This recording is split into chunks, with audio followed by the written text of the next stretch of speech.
de su decaimiento. Extiende sobre sus rotos terraplenes el rígido valor de una apoplejía que fija sus propias distorsiones. Como comprenderán, yo que vengo del mundo de la literatura, una descripción así lograda no es tan fácil de encontrar en alguien que escriba de una ciudad que no es la propia. Y creo que Melville capta toda la esencia de lo que es Lima.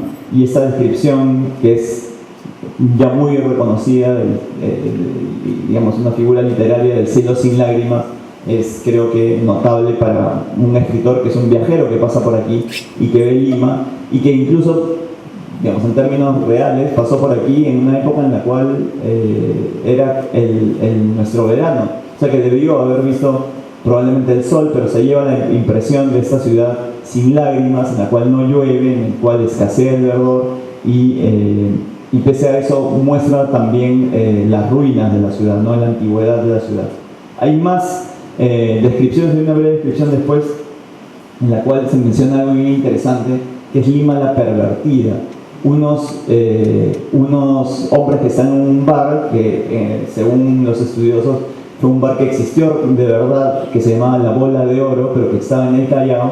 Empiezan a hablar con uno de los personajes que empieza a hablar de Lima y digamos, de alguna manera le recrimina que se refiere a ella como Lima la pervertida. Aquí hay una discusión sobre si es Lima, pero en realidad es el Callao, ¿no? Yo que vengo del Callao y que soy chalaco, seguramente la referencia era Callao, no necesariamente a Lima, pero es Lima la pervertida y es muy curioso esa aparición. Hay otras cosas que a mí me llaman la atención sobre Lima y son apariciones, en algún caso, de un momento histórico determinado, como estas que les mencioné de los viajeros antes, y que sean diversos escritores de distintas nacionalidades. Yo he identificado algunos franceses que me permito compartir. Yo, no, como les mencionaba, no pienso hacer de esto no quiero más que compartir mis propias lecturas. Todas ellas casi son de libros de ficción, pero que me parece interesante porque en muchos de ellos aparece Lima, en algunos casos casi como un personaje, es decir, casi como una elaboración, como digamos, como algo que forma parte de la narración.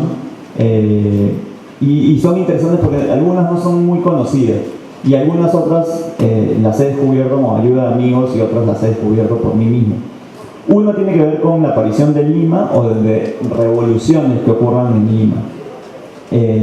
Hay un escritor francés que se llama Éric Vuillat, que tiene un libro que se llama Conquistadores, que lamentablemente no ha sido traducida al castellano y que es el último ganador del premio Goncourt, que es el premio más importante en Francia, que tiene esta obra en la cual aparece Lima, pero desde el punto de vista de los españoles, en la época de la conquista. Y aparece y el personaje central es Pizarro. Y como les digo, es Pizarro en Lima, Pizarro durante la conquista. Otro que sí es muy conocido, pero que, digamos, la obra en sí no es lamentablemente tan conocida, es Julio Verne. Todos conocemos a Julio Verne y todos hemos leído 20.000 leguas de viaje submarino, La vuelta al mundo en 80 días, pero hay una una obra pequeña, un relato, una novela corta o un relato largo, como quieran, que se llama Martín Paz y transcurre en Lima en un momento de revolución. Entre Gambarra, esas son las peleas, bueno, siempre se mencionan los apellidos, casi siempre aparecen deformados, pero él llega aquí, o esto transcurre en la época de probablemente de las peleas entre los caudillos de la Confederación Peruano-Boliviana, porque los que aparecen como presidentes son Gamarra y Santa Cruz. Y esta novela, Julio Verne tiene algunas otras menciones al Perú en su obra.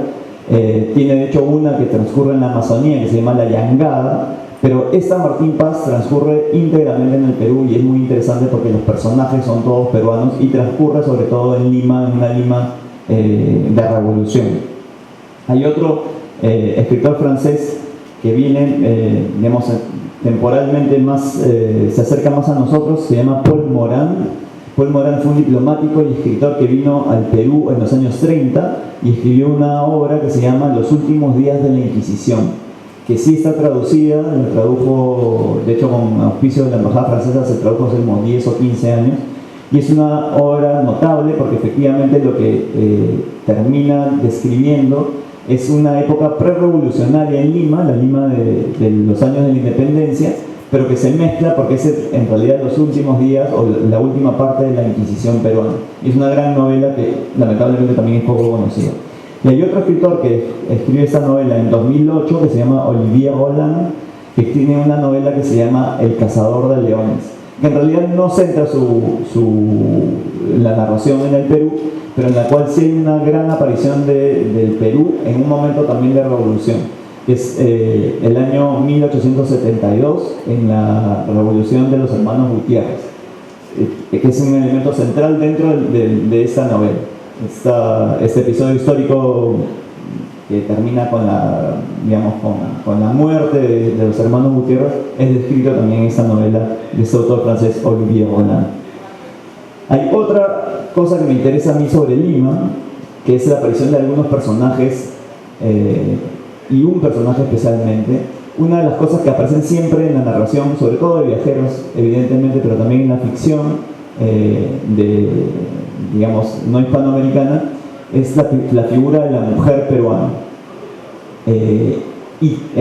Digamos, si hay un personaje central que representa esto que tiene la mujer peruana en la literatura, que es la belleza, la rebeldía, y de alguna manera un carácter arisco y coqueto al mismo tiempo, es, como comprenderán, la Perricholi. La Perricholi aparece en diversas obras literarias y estoy casi seguro que es el personaje peruano más reconocido por la literatura, digamos, más allá de los conquistadores, de los presidentes, de los incas. Si hay una figura central en la literatura peruana, es una mujer, y es la Perricholi.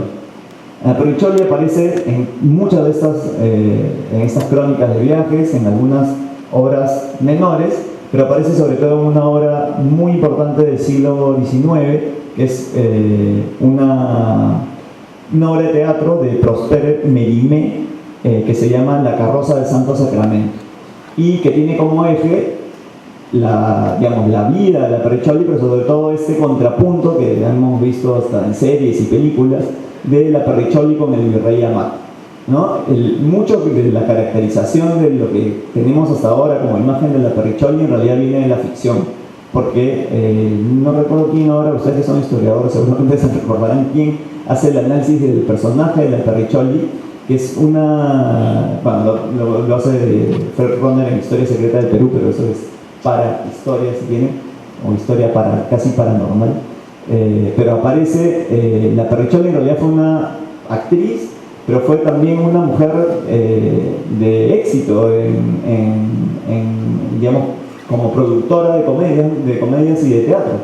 Y no fue simplemente esta caracterización o caricaturización más bien del personaje de la actriz frívola, coqueta, que busca sacarle provecho al enamoramiento que tiene el virrey para con ella.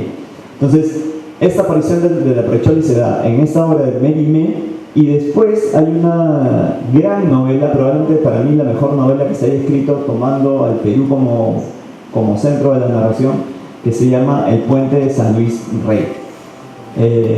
Esta novela de Thornton Wilder ganó el premio Pulitzer en el año 27, si no me equivoco, y estoy seguro que es lo mejor que se ha escrito tomando como referencia al Perú. Es una gran novela, muy breve,